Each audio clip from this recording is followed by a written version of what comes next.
Karibu tena tuweze kuendelea kwa ajili ya sehemu ya pili. Sehemu ya pili ya simulizi yetu ambayo tumeanza. Sehemu ya kwanza tuliishia wakati ambao Bwana Masawe akiwaeleza Charles na Felix kuwa kama hawatakubali kusema basi kuna jambo kubwa atawaonyesha. Sasa tuko hapa ili kujua kipi kiliendelea na kipi hicho aliwaonyesha, na ipi hatima ya Charles na Felix mikononi mwa Bwana Masawe.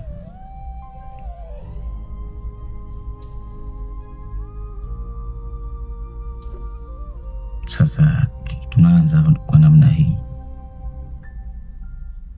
Kwa kuwa hamtaki kunionyesha au kusema ninachouliza, basi mimi kuna jambo lingine zuri nataka niwaonyeshe ili mtambue kuwa sina mzaha kabisa kwenye swala hili. Sasa naomba nyote wawili mkae hapa na nisione hata mtu mmoja anasogeza ukucha wake. Baada ya maneno hayo kutoka kwa Bwana Masawe,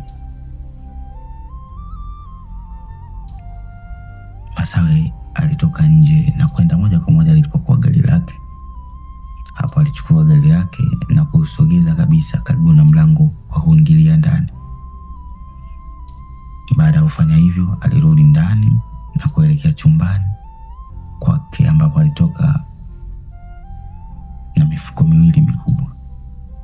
Bila kupoteza muda, aliweka mifuko hiyo sawa ili aweze kuiweka miili ya wazazi wa Charles na Felix.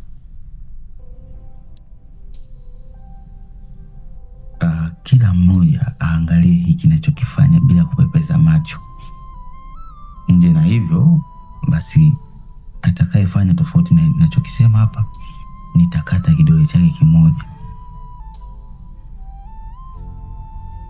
Bwana Masawe aliongea huku akiwatazama Charles na Felix kwa hasira. Baada ya kufikia maneno hayo, aliubeba mwili wa John na kuuweka kwenye kiloba cha kwanza. Hapo alifunga vizuri, kisha kuhamia kwenye mwili wa pili ambao ni mwili wa Diana. Alifanya kama alichofanya awali. Baada ya hapo aliangua kicheko. Safi sana, inaonekana tutakuwa vijana wajasiri sana huko mbeleni. Bwana Masawe aliongea hayo baada ya kumaliza kile alichokuwa kinaifanya, ambapo Charles na Felix walitazama jambo lile bila kupepesa macho kokote. Bwana Masawe alibeba miili yote na kuiweka kwenye gari, kwenye buti ya gari lake. Alipomaliza jambo hilo, alirudi ndani kisha akabadilisha nguo alizokuwa amevaa,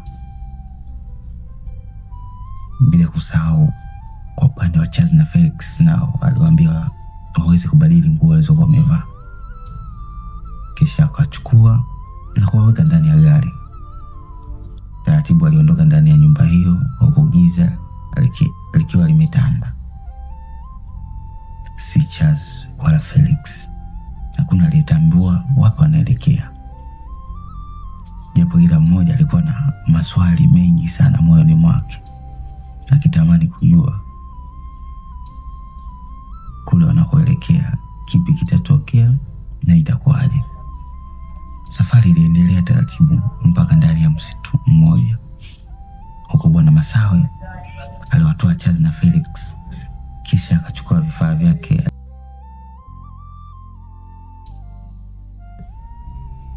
ambapo alianza kuchimba shimo kubwa, huku akiwataka Charles na Felix waweze kutazama kile anachokifanya kwa ukaribu.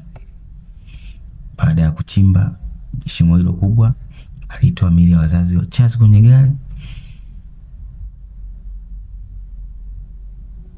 na kuitoza ndani ya shimo hilo kubwa. Taratibu alianza kufukia na alipomaliza aliwapata nafasi Charles na Felix kuweka udongo pia. Baada ya zoezi hilo, Bwana Masawe aliwachukua Charles na Felix, kisha safari ya kurudi nyumbani ilianza mara moja. Vijana, huo sio mwisho wa jambo hili. Ninachohitaji ni kujua pesa zangu ziko wapi. Nikiniambia tu, huu ndio utakuwa usalama wenu na kila mtu atakuwa huru kwa ajili ya maisha yake. Bwana Masawe aliongea, ila hakuna aliyejibu chochote. Kimya huo haukuwa na maana yoyote kwa Bwana Masawe, kwani walipofika nyumbani, Bwana Masawe alichukua Charles na Felix na kwenda kuwafungia kwenye chumba kimoja. Sasa mkiwa tayari kusema ukweli, basi nitawasikiliza na nitawaacha huru, Bwana Masawe aliongea. Awamu hii pia hakuna aliyejibu chochote. Hapo alifunga mlango na kwenda kufanya usafi wa sebule lake ambalo halikuwa sawa kabisa, baada ya hekaheka za kutosha kufanyika hapo. Ndani ya chumba ambacho Charles na Felix walikuwa wamewekwa, hakuna aliyezungumza na mwenzake, kwani kila mmoja alikumbuka kile kilichotokea masaa machache yaliyopita, huku kila mmoja akijaribu kukumbuka furaha waliokuwa nayo ambayo ilikuwa imekatizwa ghafla. Machozi yaliendelea kutiririka mashavuni mwao, huku kimya ukiwa umetawala. Baada ya Bwana Masawe kumaliza kufanya usafi, naye alielekea chumbani kwake ili aweze kupumzika. Ndani yake alikuwa amejawa na hasira nyingi sana.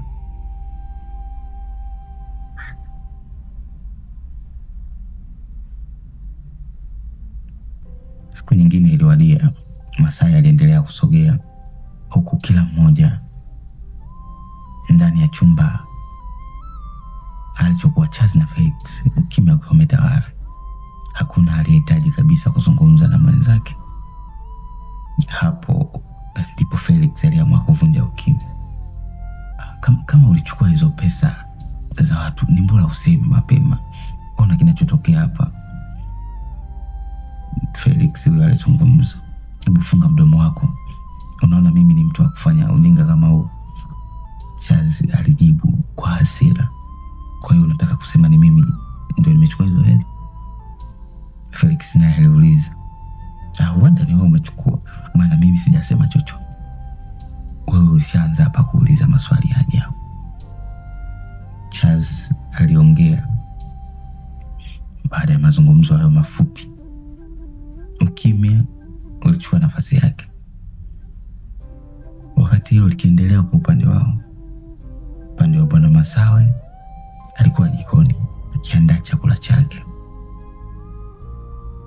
ili aweze kupoza njaa iliyokuwa inamsumbua. Baada ya kumaliza kupata chakula chake, aliandaa uji. Baada ya hapo alielekea walipokuwa Charles na Felix. Hakuwa na jambo la kuzungumza nao. Aliweka uji pembeni, kisha akafunga mlango na kuondoka zake. Si Charles wala Felix, hakuna aliyesogea ulipokuwa uji huo. Ukimya uliendelea, kila mmoja akionekana kuwa na hasira ndani yake.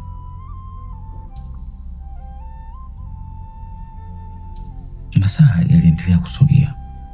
Jioni iliwadia. Mpaka wakati huo hakuna aliyekuwa ametumia uji ulioletwa na Bwana Masawe. Huyu mzee inaonekana hajali kabisa. Hapa tusipojipambania sisi wenyewe tutafia hapa chumbani, Charles aliongea na kusogea ulipokuwa uji. Hapo alivuta kikombe kimoja na kuanza kunywa uji ule taratibu. Felix naye aliamua kusogea ulipokuwa. uji, naye akachukua kikombe na kuanza kunywa taratibu. Nilijua kuna hata uji unaeleweka, kumbe hata hauna hata sukari. Mbona unakuwa kunywa hivi kama ni mzuri hivi?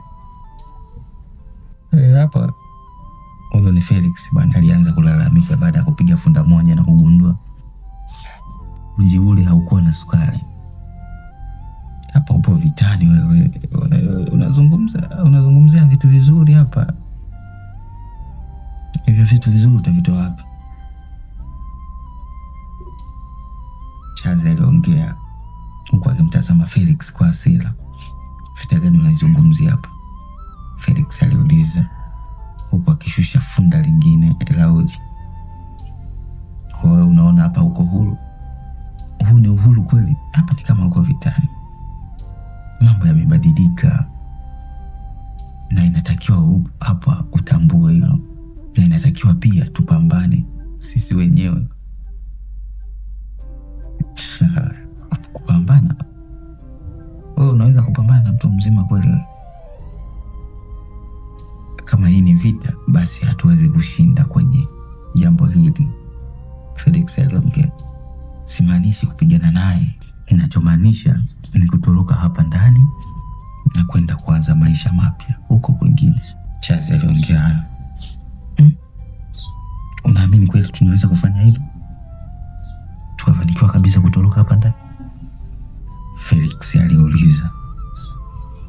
Ndio, inawezekana. Kumbuka kile walichotuambia wazazi wetu, hata kama tuna umri mdogo, ila tunaweza kufanya jambo kubwa na kuonyesha kwamba sisi ni watoto wa tofauti kutoka kwenye familia imara.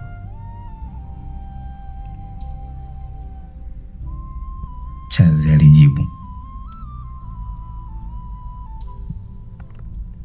Siku hiyo ilikwisha. Siku nyingine nayo iliwadia,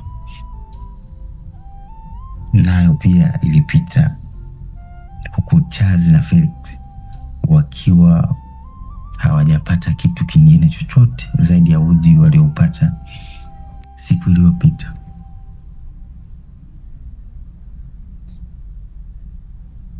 Usiku huo Bwana Masawe aliingia ndani ya chumba hicho ambapo walikuwepo Chazi na Felix, ambao muda huo walikuwa wamelegea kweli kweli baada ya kukosa chakula.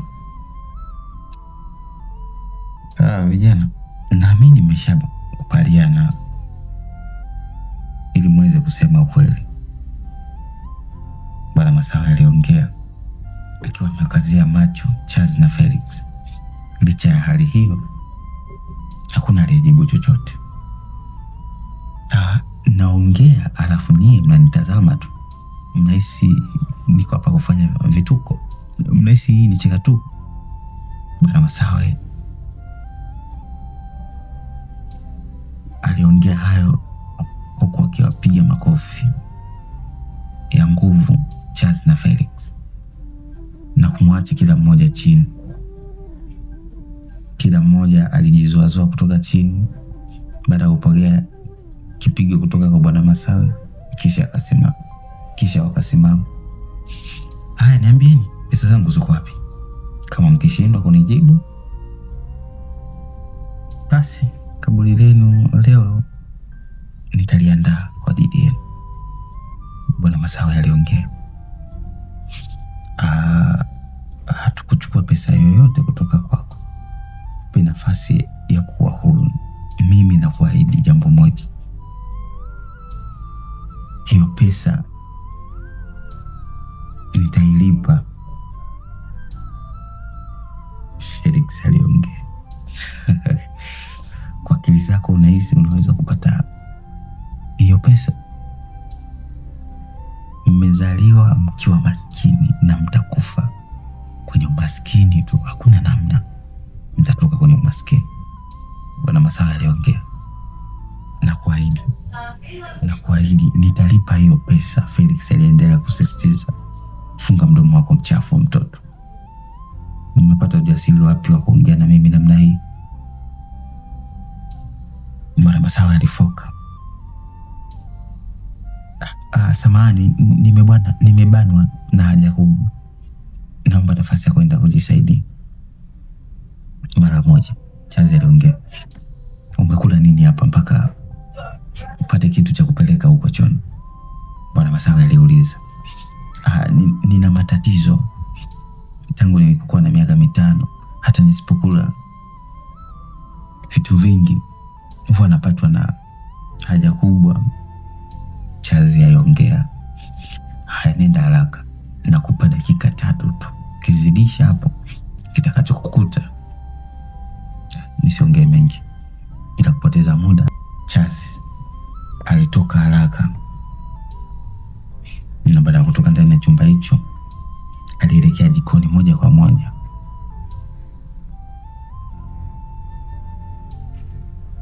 Huko alifungua kabati moja baada ya lingine. Ilionyesha dhahiri kuna jambo alikuwa anatafuta. Baada ya takriban dakika 4 alifanikiwa kuona kile alichokuwa anatafuta. Hakikuwa kingine, alichokuwa anatafuta ni ufunguo. Kwa hiyo baada ya kupata funguo hizo alirudi chumbani alipokuwa Bwana Masawe na Chazi. Nilikupa dakika ngapi? Bwana Masawe aliuliza baada ya Chazi kurudi. Ulinipa dakika 3. Umetumia ngapi? Sijui. Umetumia dakika 5. Kwani huko ulikoenda,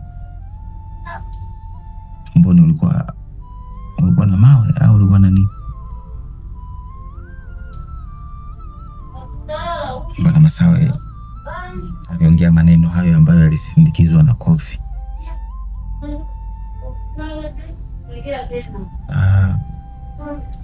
Dawa yenu niko nawaandalia, ikiwa tayari nitawapatia kama mtashindwa kuniambia kweli. Bwana Masawe aliongea hayo kisha akafunga mlango na kuondoka zake. Hapa nimepata funguo. Niliziona wakati ninamsaidia mama kupika. Sijui kama zinafanya kazi au vipi, ila kama zinafanya kazi basi usiku wa leo tutaondoka hapa. Ni bora tukafie huko mbele kuliko kufia huko ndani. Chazi alimnongoneza Felix. Bana wewe, mimi hata hiyo nguvu ya kuondoka hapa sina. Nina bonge la njaa. Felix alilalamika. Sasa utachagua iza ufie huko ndani au tutoke hapa ambapo tunaweza kwenda huko nje na tukapata chakula. Chazi aliongea. Hapo ndipo kimya ulitawala. Masaa yaliendelea kusogea. Majira ya saa 4:30 usiku ulisikika muziki wa sauti ya juu kutoka chumbani kwa Bwana Masawe. Chazi alisogea mpaka ulipokuwa mlango wa chumba hicho alichokuwa amefungiwa. Alianza kujaribu funguo moja baada ya nyingine. Ya kwanza ilikataa, ya pili ilikataa, ya tatu mlango ulifunguka. Wewe Felix, hebu njoo tuondoke. Wewe una uhakika tutafanikiwa? Acha kuniuliza maswali ya ajabu, hebu tuondoke. Chazi aliongea. Baada ya kauli hiyo hakukuwa na muda wa kusubiri. Felix alisimama na kuanza kumfuata Chazi. Uoga ulikuwa umewatawala, ila kila mmoja alipiga moyo konde na kutaka kujiokoa kutoka kwenye lile jambo lililokuwa linaendelea. Walielekea kilipokuwa chumba ambacho walikuwa wakiishi wazazi wao. Hapo kila mmoja alichukua picha ya pamoja waliopiga kama familia. Baada ya jambo hilo walirudi haraka sebuleni. Hivyo ulikuwa ni muda wa kutoka nje. Walifika ulipokuwa mlango wa kutoka nje. Hapo Chazi alianza kujaribu kufungua mlango ule. Baada ya kujaribu kwa muda, mlango ulifunguka. Walitoka nje ila hawakuwa na ufunguo wa kufungua geti. Wakiwa nje, Charles alipata wazo, hivyo alizunguka nyuma ya nyumba hiyo na kutafuta namna ya kuvuka ukuta.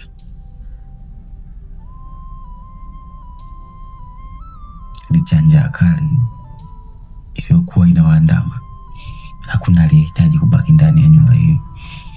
Kwa pamoja walishirikiana na kufanikiwa kuruka ukuta.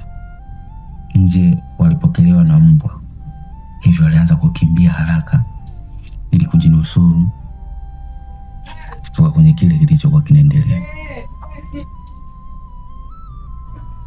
Kwa pamoja walikimbia na kukimbia tena. Kumbe bado niko hai. Nilijua tayari naelekea kufa. Felix aliongea baada ya wote kusimama huku akipumua haraka. Sikuwahi kujua kama unaweza kukimbia kiasi hichi. Bwana. Kumbe kwenye ajali watu mnakuwa tofauti kabisa. Ulitaka nibaki na majeraha ya kung'atwa na mbwa? Hilo jambo siwezi kabisa.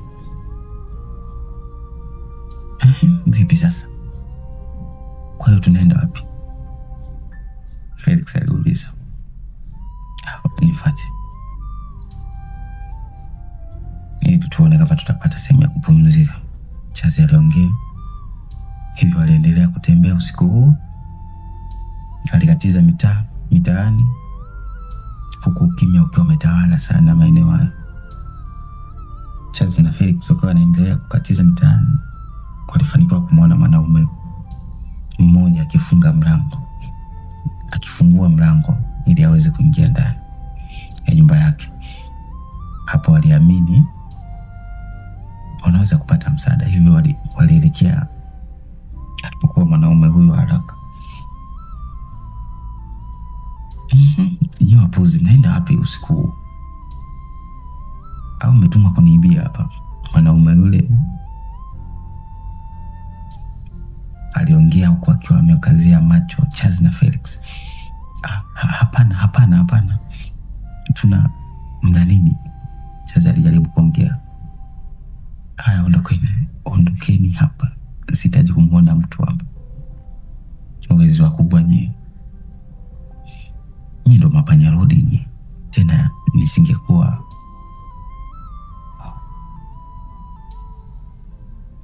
na huruma hapa, ningewaitia wezi ili watu waje kuwafunza adabu nyie wapumbavu.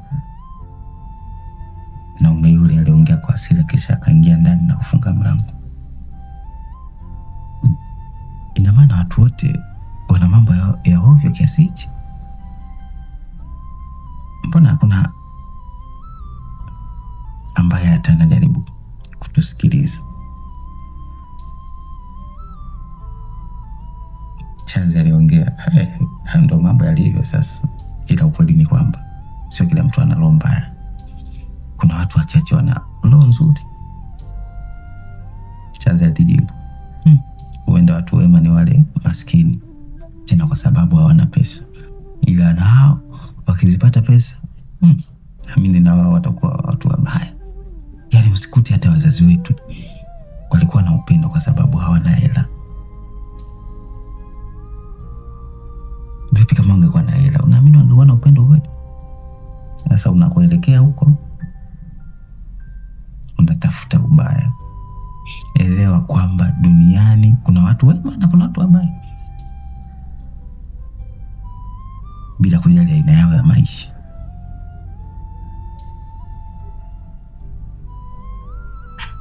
Charles aliongea. Taratibu aliendelea kutembea huku uchovu ukiwa umewaandama kweli kweli, jambo lililosababisha hawezi kutafuta sehemu ya kulala. Hapo ilikuwa nje ya nyumba moja iliyokuwa eneo hilo walikuwa wamefika. Kila mmoja alijikunyata pembezoni ya nyumba kwa ajili ya kutafuta usingizi. Asubuhi nyingine iliwadia. Upande wa Bwana Masawe alitoka chumbani kwake na kuelekea kwenye chumba alichokuwa amewaweka Charles na Felix.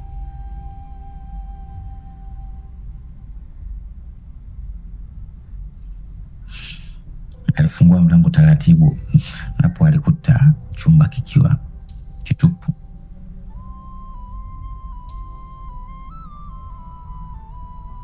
Jambo ambalo lilimshtua sana Bwana Masawe.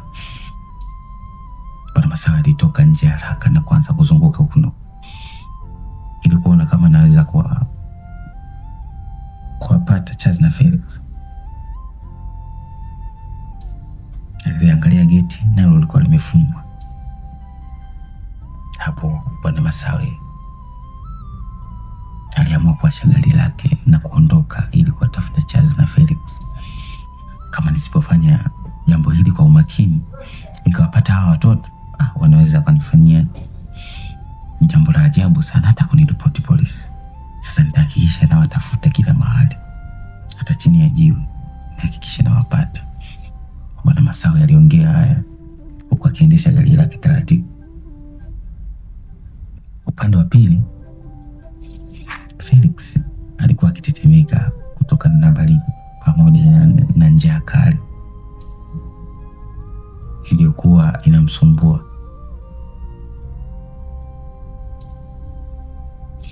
Felix, baki hapa, usitoke hapa, acha mimi nikatafute chakula, alafu nikirudi hapa tutakula.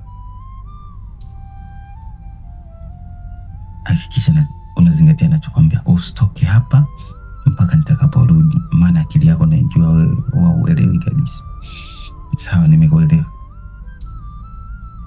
Baada ya kauli hiyo, Charles aliondoka mara moja eneo hilo kwa ajili ya kwenda kutafuta chakula, japo hakujua wapi atapata chakula hicho na ni kwa muda gani. Charles aliendelea kukatiza mtaani, japo hakuwa mwenyeji wa mitaa hii.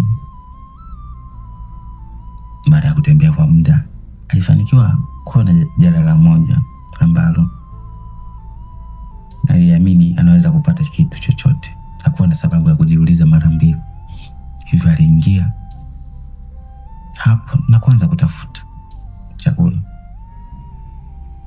Aliendelea kutafuta na kufanikiwa kupata kipande cha mkate. Alikishika mikononi na kuendelea kutafuta kingine. Simama hivyo hivyo, ukipiga hata hatua moja mbele na pasua kichwa chako. Charles alisikia sauti hiyo nyuma yake, hivyo taratibu aligeuka nyuma ili kufahamu nani anaongea maneno hayo. Macho yake yalitua kwa Bwana Masawe.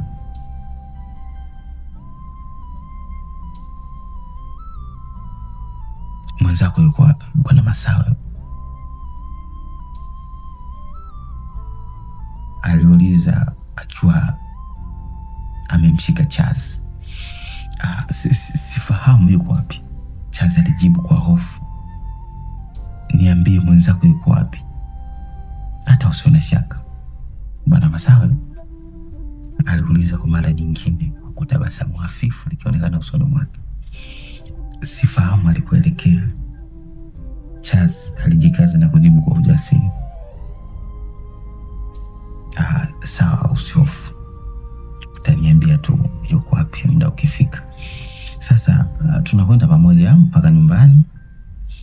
Sasa ole wako ufungue mdomo wako tutakapokuwa njiani. Ukifungua mdomo wako, huo ndio utakuwa mwisho wako wa kuiona hii dunia, Bwana Masawe aliongea. Kauli hiyo ilimfanya Charles abaki kimya. Taratibu alianza kula mkate aliokuwa nao ili aweze kwanza kuikimbia njaa aliyokuwa nayo kabla ya mambo mengine. Bwana Masawe akiwa na Charles waliendelea kutembea mpaka lilipokuwa gari. Baada ya hapo waliingia kwenye gari na kuondoka. Niambie mwenzako yuko wapi? Ilikuwa swali la kwanza kutoka kwa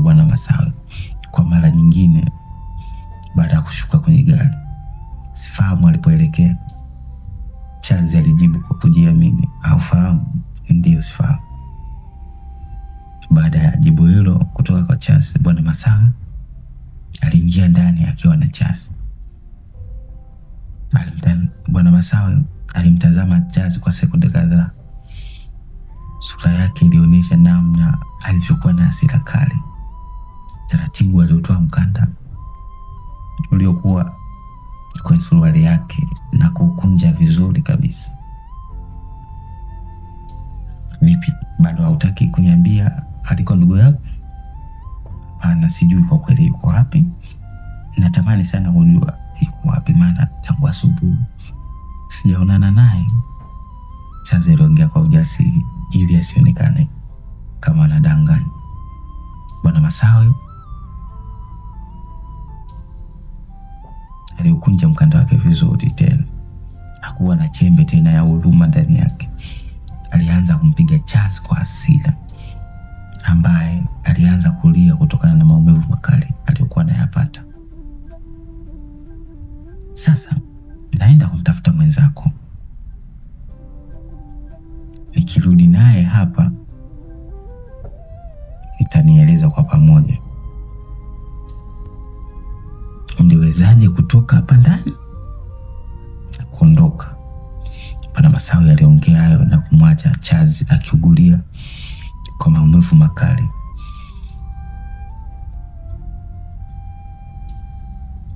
Huku hali yake ikiwa mbaya, Bwana Masawe alifunga mlango wa nyumba yake kisha akaondoka. Nilikwenda kumtafuta Felix, akiamini kabisa hata kuwa mbali na pale alipomwona Charles. Unadhani kipi kitatokea? Je, Bwana Masawe atafanikiwa kumpata Felix? Vipi kama atampata? Ipi itakuwa hatima yao? Na usiache kuwa pamoja nami ili kuelewa ipi hatima ya Charles na Felix, ambao wako kwenye mikono ya mwanaume katili asiye na utu, Bwana Masawe. Mkasa huu umeandaliwa ya Steven Zakaria. Ndani yake kumebeba mambo mengi sana ambayo hupaswi kabisa kuyakosa. Naomba tukutane sehemu ya 3 kujua kipi kiliendelea. Nakutakia wakati mwema na asante kwa kuwa pamoja nami mwanzo kwa sehemu ya 2 mpaka mwisho huu.